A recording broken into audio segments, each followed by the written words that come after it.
lapsed olid rohkem elevil, rohkem nii-öelda üles jõudnud, et võib-olla teeksime tundide kaupa, et siis pärast seda, kui oletame, hakkame Kaidi sinust peale, see kõige juurde,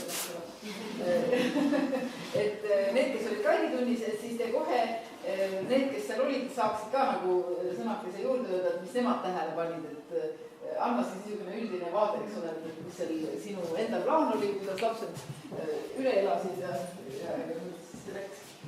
Minu tund oli siis teemast aastameeled ja tänane tund siis keskendus luubiga vaatamisele. Et see oli siis 3. tund tegelikult, need üsna alguses. Ja nad pidid siis vaatlema kambatükke, 2 erinevat kambatükki, alguses siis lihtsalt, mida siis silmaga näevad ja siis luubiga, mida nad siis rohkem näevad ja see muster ja värv pidi siis ikkagi olema see põhiline, mille nad viitavad ja siis kas meenutab ka veel midagi. Lapsed tõid hästi toredasti kaasa. Minu meelest olid nad väga uudishimulikud ja väga hoolitatud, kuigi me oleme luubiga teinud ja võiks mõelda, et kambatükid ei pakku just erilist huvi, aga ja leidsid ka siis sarnasusi loomadega. Nii et hiljem siis selle kambatükiga. Et ma arvan, see tund läks korda. Pärast me natuke tõime siis loomade nahkadega ka paralleele ja vaatasime, et näiteks kui mustvalge printub, kas saab pilti leida ja valiervusest ka natuke rääkisime ja lõppu siis. Aga jah. Kes olid tunnis? Kes olid tunnis? Siin vaatame. Väga hästi lapsed. Lapsed rääkisid. Väga hästi esimese klassi kohta. Ilusad laused ja tund toimus.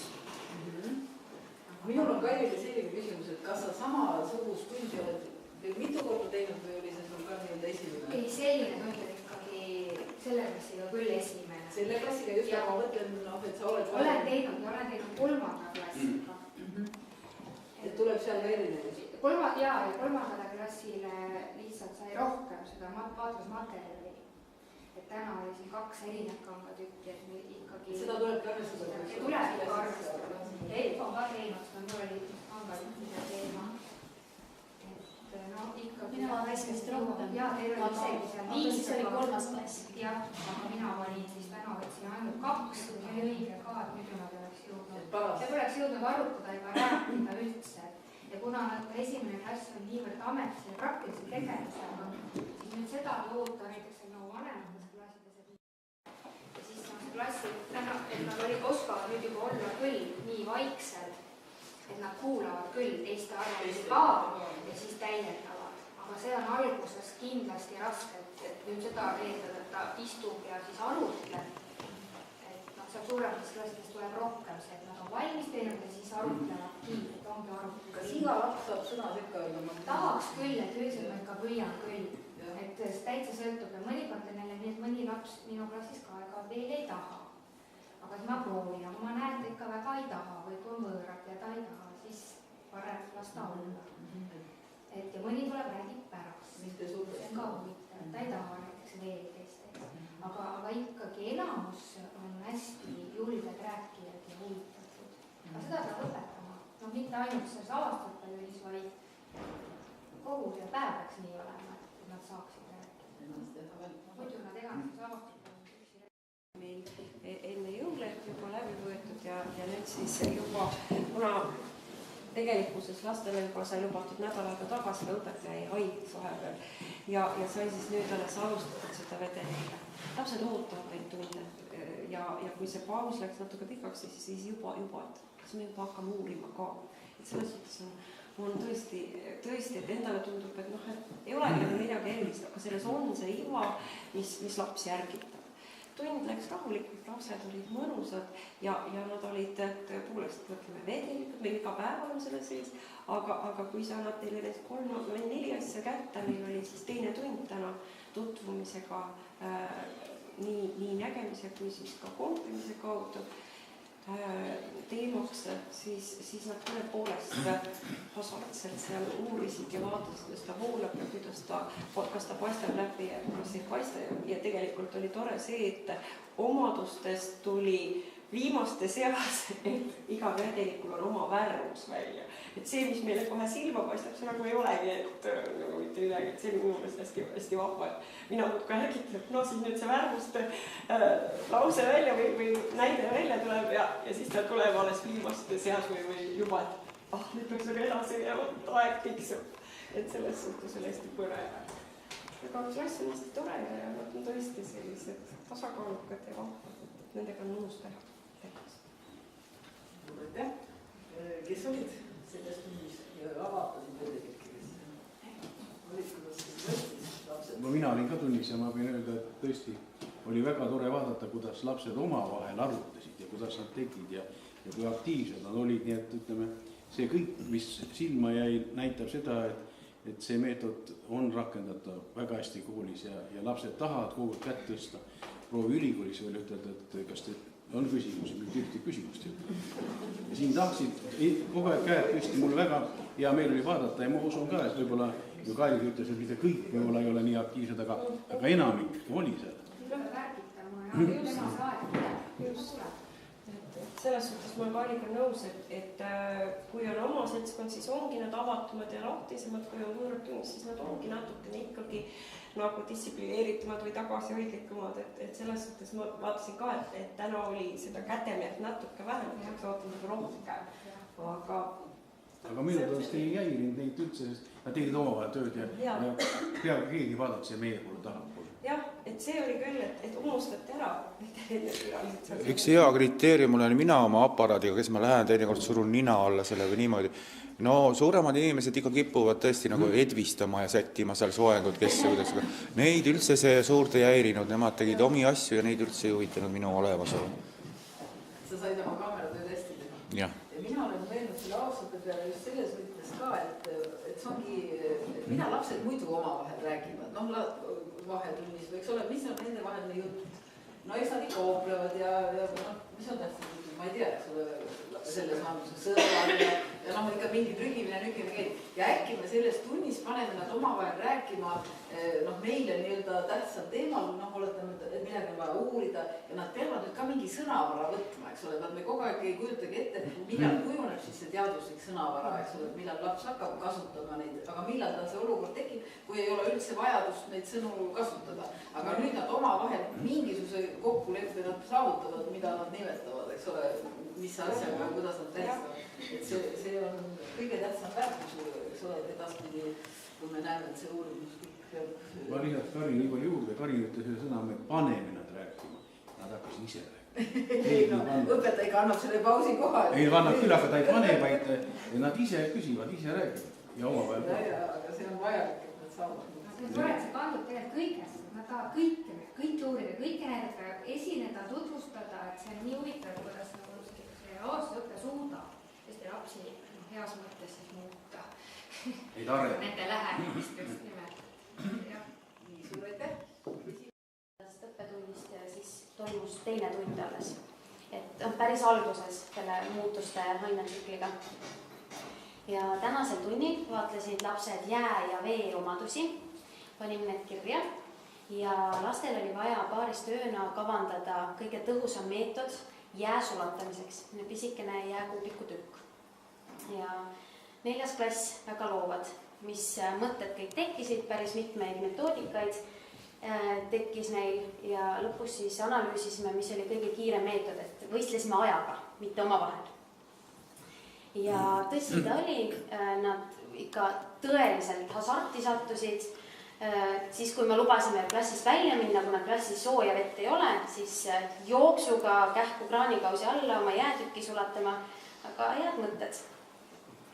Oli veel radiaator, külmvesi ja käed, soojad pihud ja hingeaur, mis meetodeid nad siis leiutasid.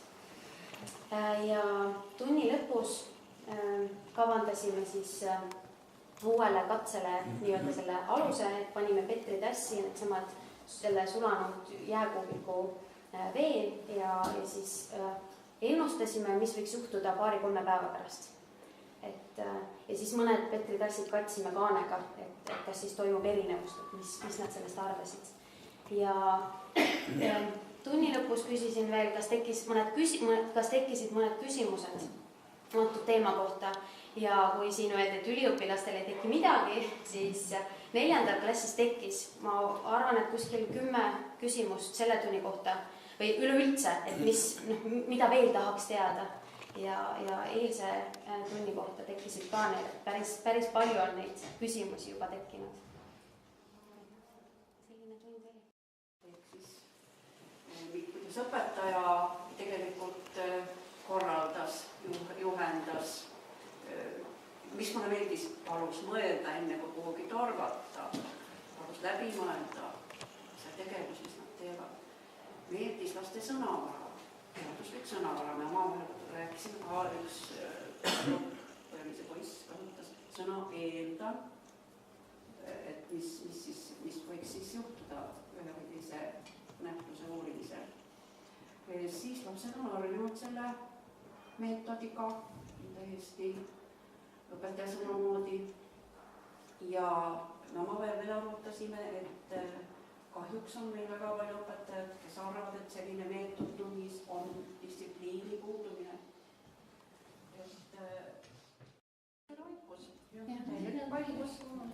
Et omavahel natukene nad rääkisid, aga see on normaalne. Vajalikest asjadest. Ja lapsed said üldse väga palju tunnis rääkida, et see oli ka tore.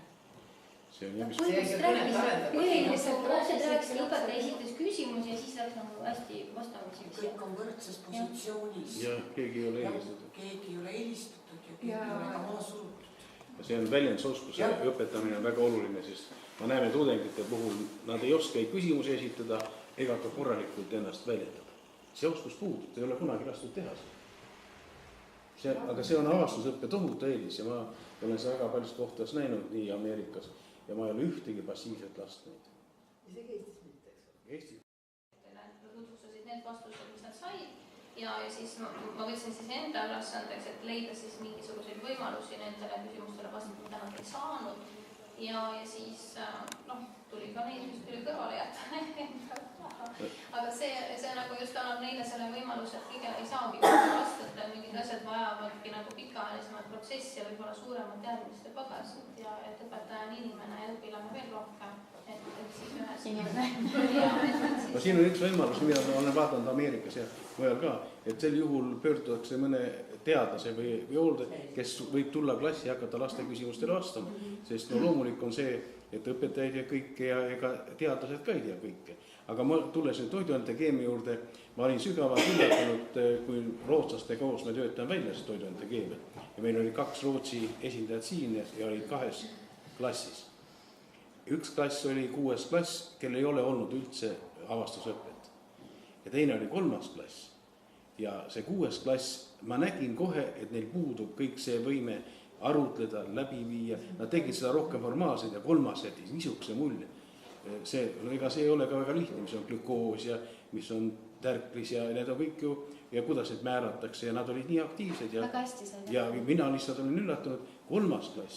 See teema ei ole väga lihtne, ma õpetan praegu õpetajaseminari seda klassiõpetajatele ja teen samamoodi läbi. Aga ma ütlen, see jättis mulle tohutu mulje, mis näitab, et kui algusest peale hakatakse tulema, siis 4., 5. nad on juba täiesti mõtlevad, probleeme lahendada oskavad, küsimusi esitada oskavad. Need on kõrgemad järku tunnetused oskus, mida õpib laps ära ja see lapse arenguks on väga oluline. Meil läheb palju inimesi praegu ära, aga 1000 last kukub iga aasta koolist välja. Ja neid ei kuku, kui nad töötavad selles. Ma usun, teil ühtegi last ei jää kõrvale, kõik on haaratud. On. Ja see on üks järel. Kellel oleks veel õppetunni kohta sõna öelda? Ma sain sinna rääkida, mis sa tegid seal?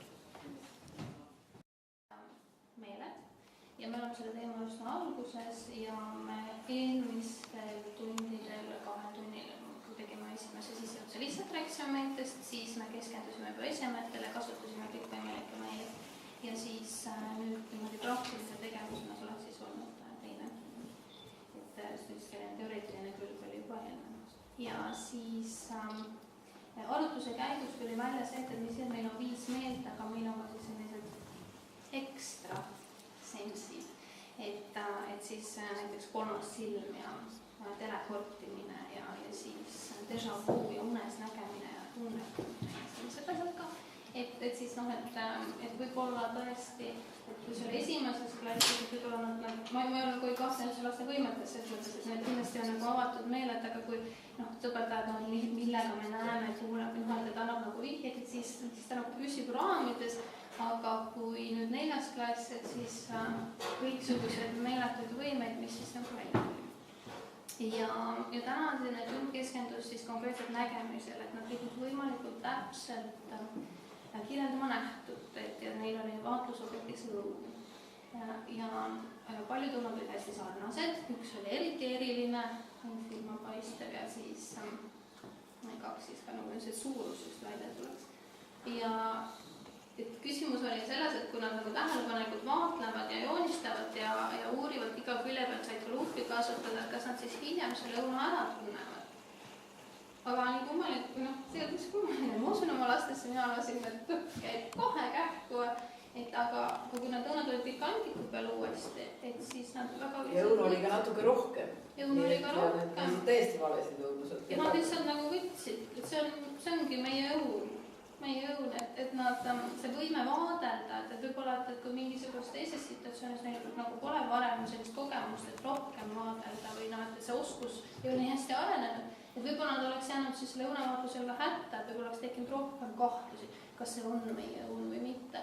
Et aga nad salvestasid selle õuna igast küljest, tegid endale mingi 3D variandi pähe ja siis nad saidki selle järgi kindlaks teha.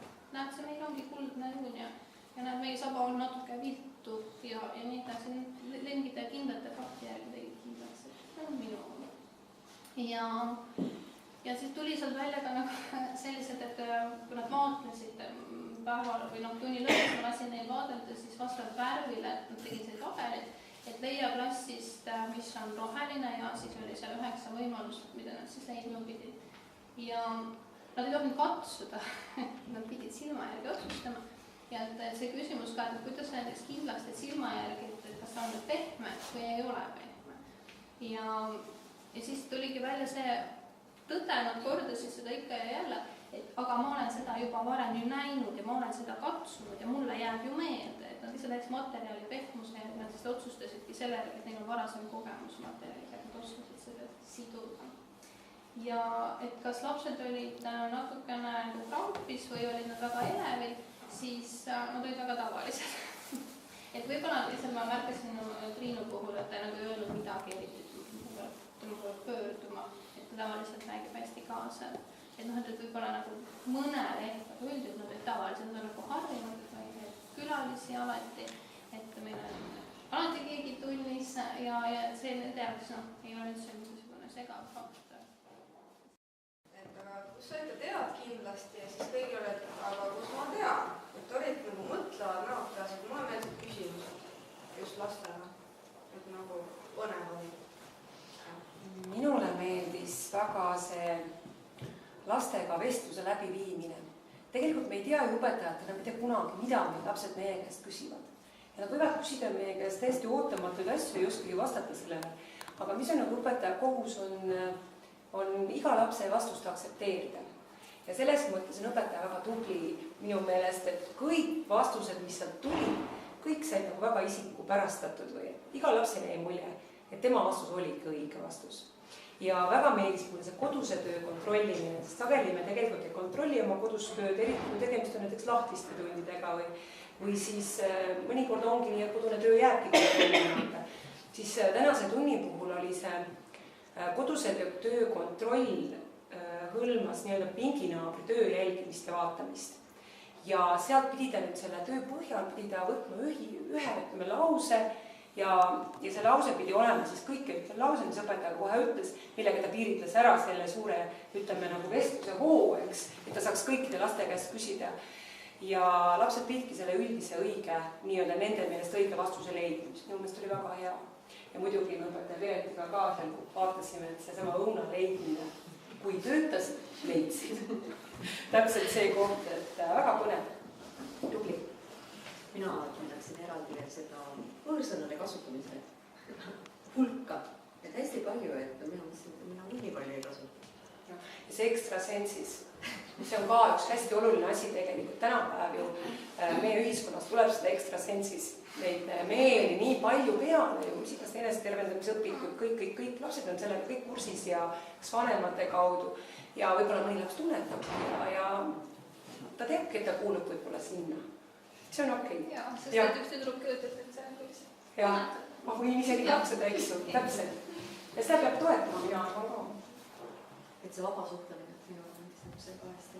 Ja just, et see nagu naljaks pööramine, asjade naljaks pööramine, see ei pea olema tõsine. Et ongi see, et mida rohkem naeru, see rohkem põnevust on tunnis.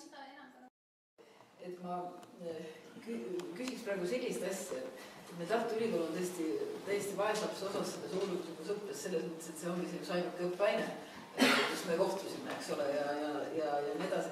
Et ega siis kuni õpetaja koolitus toimub meil kõik nii-öelda vanas võtmes ja seal on üks ainehuuriv muusikaõppe. Et kuidas sa kooli tulles seda, ütleme, ma arvan, et siin olid head eestled. Aga kui palju meil on üldse abi sellest, et me seal ülikoolis oleme täielikult käppardid õpetaja koolitusest? Et ma panen selle nüüd niimoodi, et see on selline suur tõde seisneb selles, et üliõpilasena koolis käia on väga tähtis, eks ju, kõik teavad, kõik noogutavad, aga samal ajal peab ka üliõpilane kuidagi elama. Ja siis ühesõnaga, et ma käisin samal ajal tööl, kui ma käisin ülikoolis, et siis kõik, mis ma ülikoolist mäletan, on ainult praktilised tegevused, et avastusõpped olid loomulikult, aga ka kõik, mis andsid praktikud nagu Margit Ellet, Olbrei, samamoodi ka Elle Voltein, Maret Toolon. Aga kõik muud, ma väga vabandan, kellel on head suhted kõikide teistega. Ma võin ausalt öelda see üldine psühholoogia, mis oli, seal inimesel terve nagu lihtsalt ei mahtunud keemiaringi ära. Ma ei saa nüüd öelda, et ma sellest midagi sain, et ma seal aeg-ajalt ka käisin.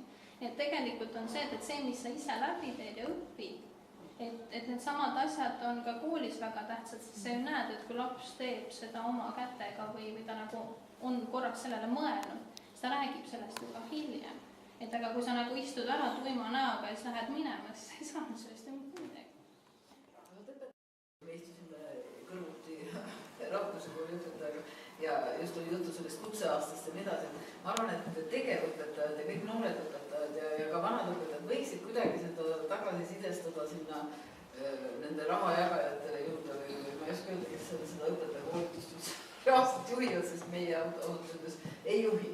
Me oleme ainult ühe õppeaine juhtijad seal pandud ju ja mul on hea meel, et mingid mälestused siiski jäävad, aga kahjuks, et kui õpetaja koolitus ise ei muutu, eks ole, täiesti sellise, seda liiki tegevuseks, et meile kunagi oligi just ka psühholoogia asjatundjatega juttu sellest, et mida see avastusõpe peaks lastes nii-öelda äratama ja õpetajatel peaks ka see olema, on just see kaasamine, see emotsionaalne kohalolek, see kontaktis olemine, avastusõppes nende asjadega, millest jutt käib, eks ole, ja õpetaja kogu aeg tegutseb seal ja loomulikult mul on siin mõne teise inimesega sellest samamoodi juttu olnud, et ma arvan, et avastusõppes ka iga õpetaja leiab endale selle stiili, et meie nägime Signe tundi ja minu jaoks jah see, nagu Annegi mainis, eks ole, et tõesti see fantastiline, kuidas ta õpilaste vastustes leidis vaimukaid asju, naljakaid, kogu aeg oli selline hea suhtlemise maneer, et see ei ole õpitav, ütleme, eks ole, et iga õpetaja leiab selle ise enda jaoks, mis talle sobib, kuidas ta seal klassis. Sest üldiselt on, et ühte seda sama teemat saab väga erinevalt ju ka niimoodi kaastada, isegi kui õpetaja raamat on üks. Ja ma kujutan ette, kui sa teed seda sama võib-olla mingil teiste lastega, siis tegid ju täiesti uued olukorrad, eks ole, et ongi nii, et nemad mõninga kass. Kuidas sa mõtled? Ma olin jälle sinu järgi. Mina ütlen niimoodi, et ainult avastusõpe ja tegelikult üldõpetus, mis on mulle ka väga lähedane ja avastusõpet ka toetab. Ja kui seda koolis oleks, siis ma oleks vist kriisis, ma arvan. Et ma olen nii palju töötanud või nii palju aastaid juba töötanud ja jõudnud ja kogu otsinudki seda. Just niimoodi, jah, et just, et kuidas tegelikult lapsed peaks õppima. Ja nagu peas on see kogu aeg olnud olemas. aga seda lihtsalt ei suuda üks inimene niimoodi laiaulatuslikult välja töötada ja ette valmistada teha. Nii et minu jaoks on see küll olnud päästevägas. Ja mina küll ei tiimle, mina vastupidi olen väga õnnelik, sest klassis on niivõrd mõnus ja hea olla. Ja seda saab tavatundides ka luua ja loomulikult saab, aga see, et mul on antud füüsiliselt juba see materjal ja põhi ja see kergendab ju minu elu olulist. Tegelikult jääb ära see ettevalmistusperiood, eks ju, et põhimõtteliselt on materjal olemas. Hakka tegema lihtsalt. Et jah, hea küll, ma pean need purgid ja asjad kõik sättima. Aga ei hakka välja mõtlema. See tuleb kätte. Ma teen vahepeal tšuh ära, kui ma juba tean. Mingi kogemuse asjad sul on. Ja eks igaüks peaks oma ruumi ja võimalust arvestama ja ma arvan, seda ei saagi öelda, et tee nii. Et see väga sõltub, et mis sul see võimalus ja kui on, igaüks leiab enda viisi. Aga mina küll olen väga rõõmus ja rahul. See toob nagu ma saan aru, et sina oled selles klassiruumis päris pikka aega, mina näisin siin. Ja mitu aastat juba. Ja mitu aastat. Et kas selline ruumi olukord nagu sul on, et on nagu väike kõrvalosa ka, et kas see minul näiteks tundub, ja ma mäletan Ameerika klassides oli ka, et kogu aeg ruumi palju ja ma kujutan ette, et kõikides kohtades. See kõrvalosa on väga hea osa, aga näiteks mina väga siin rühma olen, et esimese klassi panna ei saa, siis ma lasen need ringi pöörata või tõstan tõesti ainult selles momendis kokku, sest esimene klass peab tahlile ikkagi nägema. Aga kurtma ma mõtlen ka. Nii et jah, aga muidugi on see osa hea hommikuringisid ja mängida neid siin, et me saame ära tulla ja liigutada, nii et ikkagi see suurem ruum on hea. Meil on ruumi palju. Aga saab ka koridori kasutada, kasutame koridori ka, kui on ikkagi vaja kasutada seda. Tegelikult ma arvan, et õpetaja peab lihtsalt sellest oma klassiruumi kontekstist oskama ka välja tulla. Et ma ei usu, et see klass nii määrav on. Sa pead kuidagi sellest võimaluste riigis leidma, mismoodi sa saab. Ei saa näiteks, võib ju ka minna koridori, aga see võib teiste klassi. Ma mõtlen, et kas võib taha midagi välja panna asju või kus sul on vaja sättida, seal on vaja kokku leppida. No tõesti, kui sul on ainult selline ruum, et kuhu sa siis sa pead ju mõtlema, kuhu ma panen nüüd need purgid ja asjad, kuhu ma teen sellise materjali keskuse või kuhu ma teen, no selgelt siis sellest kas see kasvune ruum on sinu ettevalmistus? Ei, seal on meil asjad ja seal on minu töölaud ka, aga kõigil seda ei ole sellist istumise lauaga, eks ole, aga seal on meie ühised asjad ka.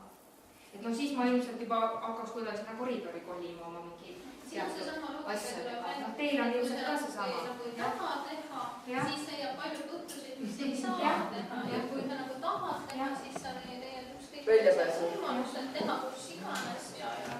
Mina usun ka ise seda, et pole mõtet pugeda millegi taha ja ettekäämisel. Tuua pigem võtta kuidagi, kuidas ma siis saan. Sellegipoolest on minu kogu aeg see tunne, et kahju, et meil praegu, ma ei tea, kui palju uusi kooli ehitatakse, aga praegu, kui meil siin toimub koolireform, et midagi ka kujundatakse ringi. Et kui palju või kui vähe mõeldakse selle peale, et mis oleksid mugavad töötingimused.